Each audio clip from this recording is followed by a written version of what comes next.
Hello everyone, welcome back to Simple Civil Tamil.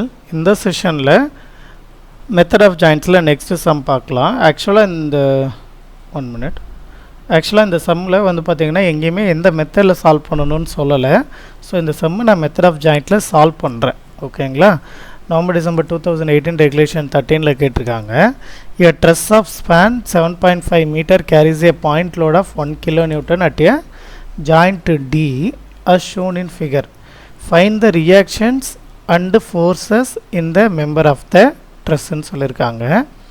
given dataல பாருங்க இந்த drawing கொடுத்திருக்காங்க. மெம்பருக்கு அவங்களே நம்பர் கொடுத்துட்டாங்க 1 2 3 4 5 ன்னு. பட் எனக்கு வந்து பேர் கொடுத்து சால்வ் பண்ணி தான் பழக்கம். இந்த நம்பர் வந்து எனக்கு கன்ஃபியூஸ் ஆகிடும். அதனால் நான் என்ன பண்ணுறேன்னா பேர் கொடுத்து சால்வ் பண்ணிட்டு லாஸ்ட்டாக நம்பர்னு எடுத்து எழுதிடுறேன். ஓகேங்களா? உங்களுக்கு ஒருவேளை இந்த நம்பரே கன்ஃபியூஸ் ஆகாமல் இருக்குன்னா நீங்கள் டைரெக்டாக நம்பர்னே கூட எழுதிக்கலாம். ஒன்றும் தப்பு கிடையாது. பார்க்கலாம். இப்போ வந்து பாருங்கள் கிவன் டேட்டாவை எடுத்து எழுதிக்கிறோம். ஆக்சுவலாக இது அப்படியே எடுத்து எழுதிக்கலாம். பட் இங்கேயே ஆர்ஏ ஆர்பின்னு டைரெக்டாக கொடுத்துட்டதால நான் ரொம்ப மைண்ட் பண்ணிக்கல. அதனால் வரையில. பட் எக்ஸாமில் நீங்கள் வரைஞ்சி தான் ஆகணும். ஓகேங்களா? இப்போ பார்க்கலாம் ரியாக்ஷன்ஸ்க்கு. மொமெண்ட் அபவுட் பி எடுக்கலாம். மொமெண்ட் அபவுட் பின்னும் போது towards right hand side. Right hand சைடுன்னும் போது clockwise positive, anti clockwise negative. So RA போச்சுன்னா clockwise moment. So RA into 7.5 metre.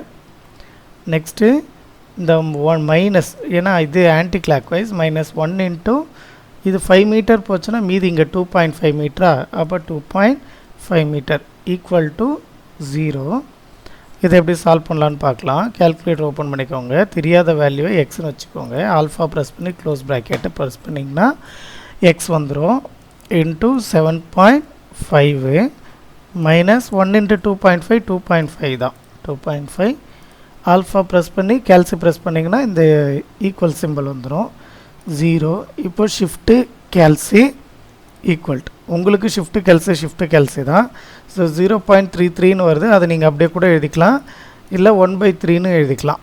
எப்படி எழுதிருக்குன்னா இந்த 2.5 டிவைடட் பை 7.5 போட்டு ஒரு தடவை 2ன்னா 3 தடவை 7 அப்படின்னு எழுதியிருக்கேன். நீங்கள் அப்படி எழுதிக்கலாம், உங்கள் விருப்பம் தான். ஓகேவா? ஸோ நெக்ஸ்ட்டு வெர்டிக்கல் ஃபோர்ஸ் பாருங்கள். ஆர்ஏ 1/3னா ஆர்பி 2/3. எப்படின்னா 3ல் 1 பங்கு இங்கே ஆல்ரெடி போயிடுச்சு ஆர்ஏக்கு. இப்போ ஆர்பிக்கு 3ல் 2 பங்கு இருக்கும், 2/3. அதுதான் இங்கே வந்திருக்கும். நீங்கள் தனியாக எடுத்து எழுதணும்னு அவசியம் இல்லை. இருந்தாலும் சொல்கிறேன், வெர்டிக்கல் ஃபோர்ஸஸ் வந்து ஈக்குவல் டு 0. அப்போர்டு எல்லாம் பாசிட்டிவ், டவுன்வோர்டு எல்லாம் நெகட்டிவ். அப்போது அப்போர்ட் பாருங்கள் ஆர்ஏ இருக்குது பாசிட்டிவ், டவுன்வோர்டு 1, அடுத்து ஆர்பி. இது வந்து 1/3ங்களா, 1/3 -1. அப்போ 3 இங்கே கிராஸ் மல்டிப்ளை பண்ணால் 2/3ன்னு வருமா? ஏன்னா 3 - 1 2/3ன்னு வரும். மைனஸில் வர்றது ரைட் ஹேண்ட் சைட் போனால் ப்ளஸில் ஆகிடும். அவ்வளோதான். ஸோ 2/3. இப்போது நம்ம ஜாயிண்ட்ஸ் எடுத்துக்கலாம். ஒவ்வொரு ஜாயிண்ட்டாக எடுத்து சால்வ் பண்ணலாம். நீங்கள் வீடியோவை ப்ளேலிஸ்ட் படி பாருங்கள். நடுவில் பார்த்தீங்கன்னா ஒன்றும் புரியாது. ஓகேங்களா? இப்போ ட்ராயிங் எடுத்து வச்சுக்கிறேன், ஏன்னா மேலே ஸ்க்ரோல் பண்ணுறது கஷ்டமாக இருக்குன்னு. ஃபஸ்ட்டு ஜாயிண்ட் ஏ எடுத்துக்கிறோம்.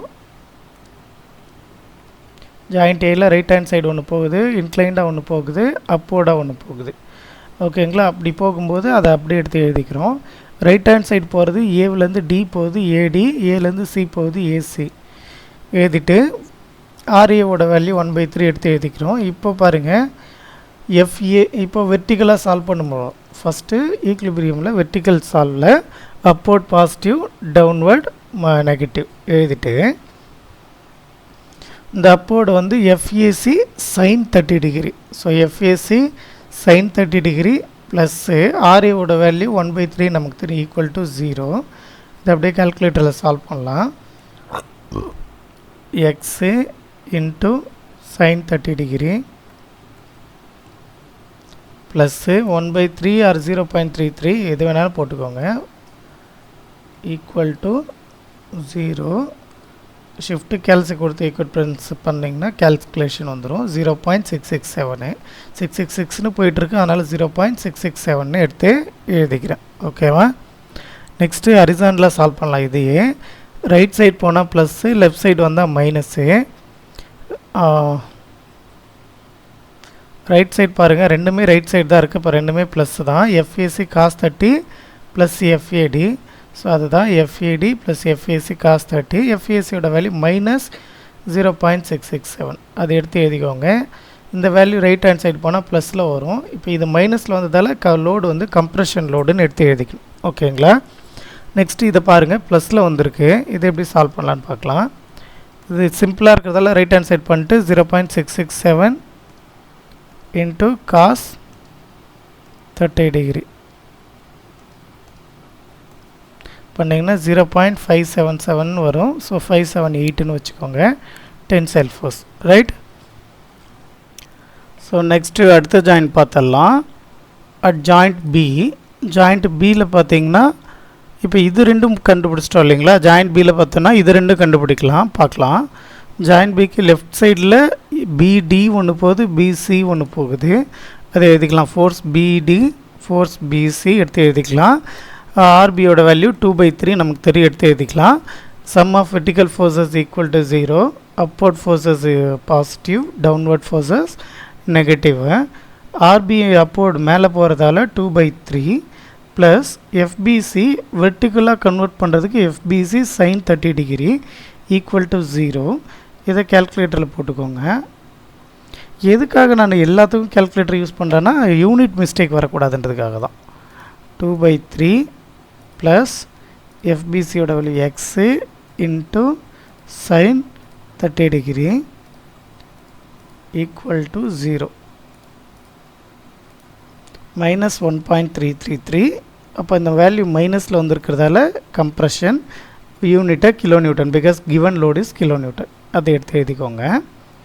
Next summation of H equal to 0. Horizontal force என்னென்ன இருக்குன்னு பாருங்கள். எஃபிடி லெஃப்ட் சைட் போகுது மைனஸு, எஃபிசி காஸ் 30 டிகிரி அதுவும் மைனஸு. அதை எழுதியிருக்கேன். Minus FBD minus FBC cos 30 degree minus of எஃபிசியோட வேல்யூ மைனஸ் 1.33. அதை எடுத்து எழுதிக்கோங்க. இப்போது கேல்குலேட்டர் ஓப்பன் பண்ணிக்கலாம்.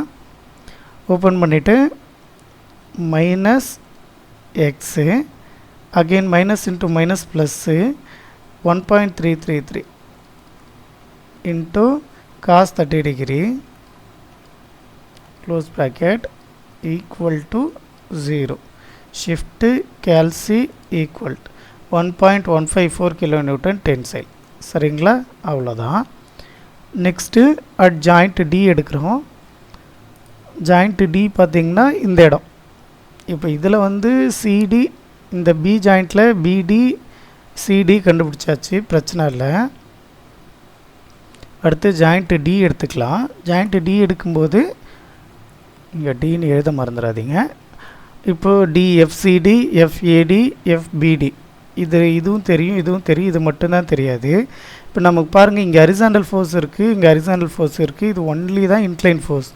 வேறு ஏதாவது வெர்டிக்கல் ஃபோர்ஸ் வந்திருந்தால் கூட எடுத்துக்கலாம். வரலன்றதால நான் என்ன பண்ணிக்கிறேன், நேராக ஹரிசாண்டல் எடுத்து எழுதிக்கிறேன். ஓகேவா? இன்கேஸ் இப்படி வந்தால் நீங்கள் இப்படி தான் எழுதணும். இப்படி போனால் நெகட்டிவ். அப்போது ரைட் சைட் போனால் பாசிட்டிவ்னு எடுத்து எழுதிக்கோங்க. இப்போ ரைட் சைடு எஃபிடி இருக்குது, அது பாசிட்டிவில் எழுதிக்கலாம். Left side FAT minus FAT, அடுத்து எஃப்சிடி அதுவும் மைனஸில் தான் வரும், மைனஸ் எஃப்சிடி காஸ் 60 டிகிரி. அப்போ இதை எடுத்து என்ன பண்ணுங்கள், கேல்குலேட்டரில் சால்வ் பண்ணுங்கள். எஃப்ஏடியோட வேல்யூ 0.578 மைனஸ் எஃப்சிடியோட வேல்யூ தெரியாது இல்லையா? So x into cos 60 degree next plus 1.154 equal to 0. Solve பண்ணிங்கன்னா 1.152 கிலோ நியூட்டன் கிடைக்கிது. எடுத்து எழுதிட்டு இங்கே பாருங்கள், மெம்பர் வந்து இங்கே கொடுத்துருக்காங்க இல்லையா, 1 2 3 4 5ன்னு. ஸோ அதை பேஸ் பண்ணி நான் எழுதிக்கோங்க. 1ஓட வேல்யூ ஏசி, அடுத்து ஏடி, அடுத்து 3 வந்து சிடி, 4 வந்து பிசி, 5 வந்து பிடி.